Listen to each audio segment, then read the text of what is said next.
क्या आपका बच्चा बिल्कुल नहीं बोलता है, चीज़ों को नहीं समझता है, या बोलता है तो कुछ एक वर्ड्स पर ही है? सेंटेंसेस बनाने में उसे प्रॉब्लम होती है, बातों को समझने में उसे दिक्कत है, अपने आप को एक्सप्रेस नहीं कर पाता है, आपके किसी भी सवाल का जवाब वो सही से नहीं दे पाता है, WH क्वेश्चंस में उसे प्रॉब्लम होती है, तो आज का वीडियो आपके लिए है। बच्चे में कम्युनिकेशन स्किल्स को डेवलप करने के लिए ज़रूरी है बच्चों में स्पीच और लैंग्वेज को डेवलप करना, जो कि बहुत इंपॉर्टेंट है, लेकिन अक्सर हम इस एरिया को मिस कर देते हैं। किस तरह से हमें घर पर बच्चों के स्किल्स पर काम करना है, आज का मेरा ये वीडियो इसी विषय में है। वीडियो को ध्यान से अंत तक देखिएगा ताकि आप कोई भी स्टेप मिस ना करें। हेलो, मैं हूं हरप्रीत। आज बात करेंगे स्पीच और लैंग्वेज थेरेपी के बारे में। बच्चों में स्पीच डेवलपमेंट क्यों नहीं होती है, बच्चे कुछ एक वर्ड्स पर ही क्यों रह जाते हैं, क्यों अपनी तरफ से वो क्वेश्चन करना नहीं सीख पाते हैं, क्यों वो कई बार अगर हम अलग तरह से किसी क्वेश्चन बच्चे से पूछते हैं तो उसका आंसर नहीं कर पाते हैं, फेमिलियर से क्वेश्चंस के आंसर कर पाते हैं जो वो जानते हैं, जिनका आंसर अच्छा जो हम उन्हें सिखा चुके हैं। अपनी तरफ से सोचना और उसका आंसर करना, ये एक काम उनके लिए मुश्किल हो सकता है। ऐसा क्यों होता है? हमें उन्हें किस तरह की थेरेपी देनी चाहिए जिससे कि बच्चों में इन स्किल्स पर काम हो सके? क्योंकि मैंने अक्सर देखा है कि बच्चे कई बार बोलना तो सीख लेते हैं लेकिन कुछ एक वर्ड्स पर रह जाते हैं, या फिर ज़्यादा से ज़्यादा फ्रेसेस बोल लेते हैं। सेंटेंसेस में बात करने की जब बात आती है, या क्वेश्चंस का आंसर करने की बात आती है, खुद से क्वेश्चन करने की बात आती है, या उन्हें कुछ सोच कर बोलने के लिए कहा जाए कि जैसे कि स्कूल में क्या हुआ था, ये चीज़ें बच्चे आंसर नहीं कर पाते हैं। और ये एक बहुत बड़ी समस्या होती है, स्पेशली बच्चों के साथ में जिन्हें स्पीच डिलेड है, या जिन्हें ASD है, या जिन बच्चों को लैंग्वेज डिसऑर्डर है। अगर हम बच्चों की मुश्किलों को समझें और उस हिसाब से बच्चों को स्पीच थेरेपी दें तो हम इन समस्याओं को काफ़ी हद तक कम कर सकते हैं। आज एक ऐसी ही थेरेपी मैं आपके साथ शेयर करने वाली हूँ जिसके साथ हम काम करेंगे बच्चे के लैंग्वेज स्किल्स पर। लैंग्वेज स्किल्स क्या होते हैं? लैंग्वेज स्किल्स का मतलब होता है कि बच्चे में, उसके ब्रेन में वो इनपुट जाना, उसे अलग अलग शब्द सिखाना, रोज़ नए वर्ड सिखाना, उसमें वोकैबुलरी को बिल्ड करना। अगर आपका बच्चा स्पीच डिलेड भी है तब भी, और अगर बच्चे को ASD है तब भी, ताकि बच्चे में आगे चलकर स्पीच को लेकर जो इम्पेयरमेंट होती है, कम्युनिकेशन इम्पेयरमेंट होती है, वो ना हो। क्योंकि ये एक हॉलमार्क माना गया है कि कम्युनिकेशन इम्पेयरमेंट ऑटिज्म में होती है, या फिर अगर बच्चा स्पीच डिलेड है तो बच्चा बोलता नहीं है। ये चीज़ें हमें घर पर बच्चों को सिखाने की ज़रूरत होती है। अगर बच्चा ASD है, पहले तो आप उसके साथ कनेक्शन बनाने पर काम करेंगे, उसके जॉइंट अटेंशन स्किल्स पर। अक्सर बच्चों में कंसंट्रेशन कम होता है। अगर आप बच्चे की पसंद की चीज़ के साथ में, यहाँ मैंने कार ली है, कोई भी टॉय यूज़ कर सकते हैं आप बच्चों में स्पीच को डेवलप करने के लिए। बेसिक पर मैं कई वीडियोस इसमें शेयर कर चुकी हूँ आपके साथ में कि हमें किस तरह से इन पर काम करना है। आज का मेरा वीडियो है जिसमें हम बच्चों की समझ पर काम करेंगे कि उनमें लैंग्वेज स्किल्स को कैसे डेवलप किया जाए। और अगर बच्चा छोटा भी है, कुछ भी नहीं बोलता है, तब भी ये एक्टिविटीज़ यूज़फुल हैं, क्योंकि इसमें आपका बच्चा ध्यान देना शुरू करेगा, नए शब्दों को सीखना शुरू करेगा, और शब्दों का यूज़ कैसे करना है वो शुरू करेगा। अगर हम बच्चे को सिंपली ये पूछ रहे हैं कि ये क्या है, तो बच्चा बोल सकता है कार है। शायद आपका बच्चा यह भी ना बोले। अगर स्पीच डिलेड बच्चा है तो कई बार बच्चे बोलते ही नहीं है, तो आप उसे बता सकते हैं कि ये कार है। आप पूछेंगे व्हाट इज़ दिस, क्या है ये? कार है। आप किसी भी एक लैंग्वेज में बच्चे को थेरेपी दे सकते हैं, हिंदी, इंग्लिश, जो भी आपको कन्वीनियंट लगता है। लेकिन यहाँ मैं ये कहूँगी कि जो कॉन्सेप्ट्स हम इसमें इंट्रोड्यूस करने वाले हैं बच्चे को, वो इंग्लिश में होंगे, क्योंकि आगे चलकर बच्चे को स्कूल में इंग्लिश में ही पढ़ना है, और वो कॉन्सेप्ट्स जो है उसे इंग्लिश में ही सबको सिखाएंगे। तो आप कोशिश कीजिए कि अगर आप उसे इंग्लिश में, ये कॉन्सेप्ट्स जो हैं वो इंग्लिश में बोले, चाहे बाकी बात आप हिंदी में करें उससे समझाने के लिए। अगर आपका बच्चा मदर टंग से अच्छे से फेमिलियर है तो आप मदर टंग को यूज़ कर सकते हैं, लेकिन कुछ एक चीज़ें आपको इंग्लिश में यूज़ करनी है। मैं आपको बताऊंगी कि वो कौन सी चीज़ें हैं, कौन से शब्द हैं जो आपको इंग्लिश में सिखाने की ज़रूरत है। ज़्यादा वर्ड्स को इस्तेमाल नहीं करेंगे, आप लिमिटेड वर्ड्स को इस्तेमाल करेंगे, लेकिन एक्सपेंशन पर हमें काम करना है, स्पीच एक्सपेंड करने पर हमें काम करना है। आज मैंने ली है एक कार, ये टॉय कार है, सबके घर में अवेलेबल होती है, और इसके साथ में हम बच्चे की स्पीच, उसकी लैंग्वेज डेवलपमेंट पर कैसे काम करेंगे, आज का मेरा ये वीडियो इसी बारे में है। सबसे पहले हम बच्चे से पूछ सकते हैं कि ये क्या है। बच्चे ने बता दिया कार है तो अच्छी बात है, नहीं बताया तो आप उसे बोल दो कार। आप नोटिस करेंगे कि जब आप बच्चे के साथ सेशन करेंगे तो शायद स्टार्टिंग में आपका बच्चा बोलता है तो वो आपको आंसर कर देगा कि ये इसे क्या कहते हैं। धीरे धीरे जैसे जैसे आप थोड़ा डीप जाते जाएंगे तो आप देखेंगे कि आपके बच्चे में लैंग्वेज स्किल्स मिसिंग है, जो कि नॉर्मली बच्चों में आ जाती हैं, लेकिन हमारे बच्चों में वे स्किल्स लैक रहते हैं। ऐसे में बहुत ज़रूरी है बच्चों के इन स्किल्स पर काम करना, और मेरा टारगेट है इन्हीं स्किल्स पर काम करना कि हम किस तरह से बच्चों को घर पर ही वो डिफरेंट कॉन्सेप्ट सिखा सकते हैं, उनकी लैंग्वेज डेवलपमेंट पर काम कर सकते हैं। कई ये पॉइंट करने के लिए कि ये कार है, बच्चे ने पॉइंट कर दिया, वो समझ गया कि इसे कार कहना है, क्योंकि हमने कोई और ऑब्जेक्ट नहीं ली, हमने एक सिंगल ऑब्जेक्ट के साथ ही उसकी स्पीच पर काम करना है।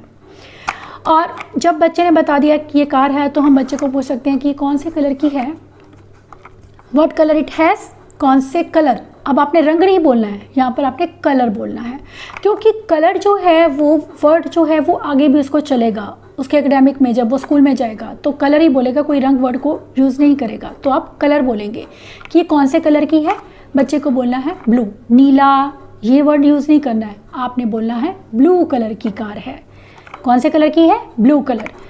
तो ये एक चीज़ भी आप ध्यान रखेंगे कि जो कॉन्सेप्ट्स हैं आप उसे इंग्लिश में बोलेंगे, ताकि बच्चे को वो चीज़ समझ में आ जाए। आप बोलेंगे कि ब्लू, अब बच्चा ब्लू का मतलब उसे पता लग गया कि इस कलर को मुझे ब्लू बोलना है।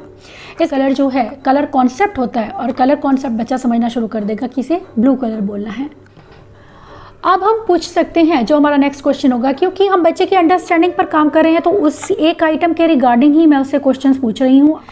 अब इसमें क्या है, इसके पार्ट्स बताना जिसे हम कहते हैं। ये तो था नाउन की कार है, एडजेक्टिव कि ये ब्लू कलर का है। अब जो है पार्ट्स यानी कि एट्रीब्यूट्स जिसे हम कहते हैं। एट्रीब्यूट्स का मतलब है कि इसमें कौन कौन सी चीज़ें हैं। इसके व्हील्स हैं, देखो कहाँ पर हैं व्हील्स, उसे हम पूछ सकते हैं। बच्चा बता रहा है तो बहुत अच्छी बात है, ये व्हील हैं, इन्हें क्या कहते हैं, ये भी पूछ सकते हैं। तो अलग अलग वे में पूछिए कि कार में कौन कौन सी चीज़ें होती हैं। ये व्हील्स हैं, देखो ये व्हील है, ये सीट्स हैं इसके अंदर। ये चीज़ें आप बच्चे को जितना आप एक्सपोजर दें लैंग्वेज का, अगर आपका बच्चा नॉन वर्बल है, स्पीच डिलेट है, तो बहुत ही अच्छी ये थेरेपी है बच्चों के लिए। अब बच्चे की इससे अंडरस्टैंडिंग बन रही है, बच्चा समझ रहा है कि मुझे किसी चीज़ को क्या कहना है। आपने इसे व्हील बोला तो वो समझ गया मुझे इसको व्हील कहना है। व्हील देखो कौन सी शेप के व्हील है, राउंड राउंड। अगेन आप शेप कॉन्सेप्ट उसको सिखा रहे हैं कि इस शेप को हमें राउंड बोलना है। आप कितने व्हील हैं, हाउ मैनी, ये कॉन्सेप्ट मैथ का कॉन्सेप्ट है, बहुत ज़रूरी है बच्चों के लिए सीखना। तो आप उसे ये सिखा सकते हैं 1 2 3 4 व्हील्स हैं। तो देखिए आप कितने कॉन्सेप्ट्स उसको एक साथ ये चीज़ें आप इंट्रोड्यूस कर रहे हैं बच्चे को। और ये बच्चों की जो स्पीच डिलेड बच्चे हैं या जो नॉन वर्बल बच्चे हैं ऑटिज्म में भी, उन बच्चों को जो ध्यान देते हैं आपकी बात की तरफ, क्योंकि कॉन्सेंट्रेट उनका रहना ज़रूरी है। अगर आपको लगता है कि आपका बच्चा ध्यान हटा रहा है, उसका ध्यान इधर उधर हो रहा है, तो आप उसे थोड़ा इन्फोर्स कर सकते हैं, बिठाने के लिए उसे बैठने के लिए बोलिए, ताकि बच्चा दौड़कर बीच में सेशन छोड़कर ना जाए। कोशिश यह कीजिए, या फिर अगर आपको लगता है उसकी सिटिंग टाइम कम है तो सेशन को बहुत कम शॉर्ट रखिए।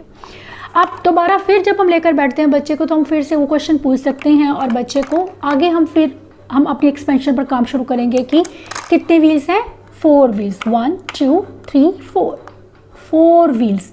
कितनी सीट्स हैं इसमें, ये सब चीज़ें। कौन चलाता है कार, कौन चलाता है का मतलब है कि कार को कौन चलाता है। तो हम बोल सकते हैं कि पापा चलाते हैं, मम्मा चलाते हैं, ड्राइवर चलाता है, कौन चलाता है।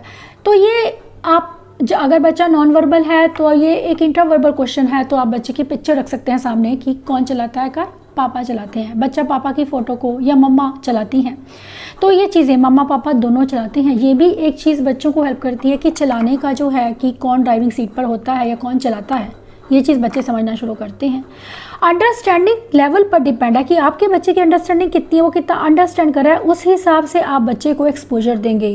अनलिमिटेड एक्सपोजर नहीं देंगे, इतना कि स्टेप बाय स्टेप हम चलेंगे। ऐसे नहीं कि हम एक स्टेप से सीधा लास्ट स्टेप में चले जाएंगे, जो बीच के स्टेप्स हैं वो हमें स्किप नहीं करने हैं। अब नेक्स्ट हम पूछ सकते हैं कि what is the size of car, car का साइज़ क्या है, स्मॉल है कि बिग है। अब ये इसमें हम बड़ी छोटी वर्ड यूज़ नहीं करेंगे, कार बिग है या स्मॉल है, हम ये वर्ड यूज़ करेंगे। हम बड़ी या छोटी ये वर्ड यूज़ नहीं करेंगे, क्योंकि बच्चा जो है उस कॉन्सेप्ट को समझ जाएगा। बिग का मतलब क्या है और स्मॉल का मतलब, आपने बोला कि ये स्मॉल कार है, देखो ये कार स्मॉल है। बिग कार भी रख सकते हैं साथ में से, ताकि कॉन्सेप्ट और क्लियर हो कि ये बिग कार है, ये स्मॉल कार है। ये भी एक कॉन्सेप्ट है जो बच्चे अक्सर नहीं सीख पाते हैं, पिक नहीं कर पाते हैं खुद से, तो ये हम इस थेरेपी सेशन में बच्चों को सिखा सकते हैं। अब जो नेक्स्ट चीज़ होती है कि हम बच्चे को एक और कॉन्सेप्ट सिखा सकते हैं कि ऊपर नीचे अप डाउन का कॉन्सेप्ट, कि हम बच्चे की बाजू पर रखकर उसको कार को हम ऊपर लेकर जा रहे हैं और बोल रहे हैं car is going up up up. फिर कार को नीचे लेकर जाएंगे, car is coming down down, car आ रही है डाउन, कार जा रही है अप। अब ये अप और डाउन का कॉन्सेप्ट ये बच्चे सीखते हैं, जो कि नॉर्मली बच्चे नहीं सीख पाते हैं। अब जो नेक्स्ट चीज़ होती है कि हम बच्चे को एक और कॉन्सेप्ट सिखा सकते हैं। वो कॉन्सेप्ट क्या है? वो है बच्चों को स्लो और फास्ट का कॉन्सेप्ट सिखाना, कि देखो कार स्लो चल रही है, कार को हम स्लो चलाकर सिखाएंगे, देखो कार स्लो चल रही है, कार फास्ट चल रही है। तो ये स्लो और फास्ट बच्चों को विजुअली वो क्लियर चीज़ हो रही है कि स्लो किस तरह से चलती है और फास्ट किस तरह से चलती है। अगर आप स्लो, ये देखो कार स्लो जा रही है, ये देखो कार फास्ट जा रही है, तो ये एक क्लियर बच्चे के सामने रहता है। और यही चीज़ें बच्चों में लैंग्वेज, उनकी अंडरस्टैंडिंग को बढ़ाती हैं, क्योंकि जितना हम स्टिमुलेशन बच्चे को देते जा रहे हैं उतना ही बच्चा उन चीज़ों को अंडरस्टैंड कर रहा है। और ये जो सेशन में आप बच्चे को जो इनपुट दे रहे हैं वो उसे आगे उसके लैंग्वेज स्किल्स को डेवलप करने में बहुत हेल्प करने वाला है, उसे स्पीच में हेल्प करने वाला है। बच्चे जो फंक्शनल नहीं बोल पाते हैं, बच्चे फंक्शनल बोलना शुरू करते हैं। इस पर हम कहाँ जाते हैं? इस पर हम घूमने जाते हैं। हम घूमने किस पर जाते हैं? कार पर। तो बच्चा आपको पहले आप बताएंगे कि कार पर हम घूमने जाते हैं। कहाँ जाते हैं? कार पर हम घूमने। किस पर घूमने जाते हैं हम? कार पे। इससे बच्चों में अंडरस्टैंडिंग इसलिए बढ़ती है क्योंकि आपने उसी सेम क्वेश्चन को आपने अलग तरह से उससे पूछा है। तो ये चीज़ें भी बच्चों को हेल्प करती हैं कि मुझे कब कौन से वर्ड को यूज़ करना है, किस क्वेश्चन का मुझे क्या आंसर देना है। इससे बच्चों में जो एक लिमिटेड सी रहती है चीज़ कि मुझे इस क्वेश्चन का यही आंसर करना है, उनकी सोचने और समझने की जो शक्ति है वो बढ़ती है। बच्चे ध्यान देना शुरू करते हैं कि अभी मम्मा कौन सा क्वेश्चन पूछ रही है और मुझे इसका आंसर क्या देना है। बहुत अच्छी थेरेपी है, बच्चों के साथ ज़रूर ट्राई कीजिएगा। नेक्स्ट क्वेश्चन हमारा होता है कि कार किस पर चलती है? कार रोड पर चलती है। अब ये चीज़ें भी बच्चों को उनकी समझ को बढ़ा रही है। देखो ये नीचे रोड है, जब हम चलते हैं हम कार के अंदर बैठ सकते हैं, बच्चे को दिखा सकते हैं कि देखो ये कार है, इसमें देखो क्या क्या कार के पार्ट्स बताइए, उसे दिखाइए कि ये सीट्स हैं, इस पर हम बैठते हैं, कितनी सीट्स हैं, ये मिरर है या ये स्टीयरिंग है, इससे कार चलती है। ये चीज़ें हम बच्चे को बता सकते हैं। और जितना बच्चे को एक्सपोजर देते हैं बच्चा उतना समझना शुरू करता है चीज़ों को।